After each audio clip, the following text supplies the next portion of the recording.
మార్గము. తర్వాత ఏంటమ్మా? నీ ఎదుట తలుపులు నీ ఎదుట ఎవరు వేయకుండా నేను తీస్తానంటున్నాడు దేవుడు.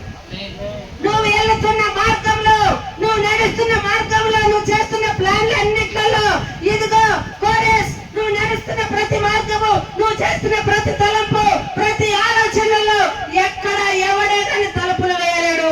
నువ్వు పోతున్నదా? నేను తలుపులు తెరవబోతున్నాను.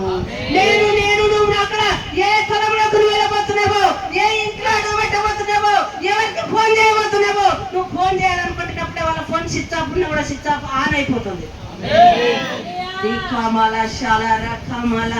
దేవుడు తలుపులు తెరవబోతున్నాడట. నీవు ఎన్నాళ్ళ నుంచి తలుపులు మూయబడి ఉన్నావేమో, నీకు ఏ డోర్ ఓపెన్ కాలేదేమో, దేవుడు ఈ రోజు నీకు ఒక తలుపు తీయబోతున్నాడు. చెప్తాం, తల మీద చేపెట్టుకొని నాకు దేవుడు ఒక డోర్ ఓపెన్ చేయబోతున్నాడు. నీకు ఏ డోర్ కావాలో ఆ డోర్ అనుకో.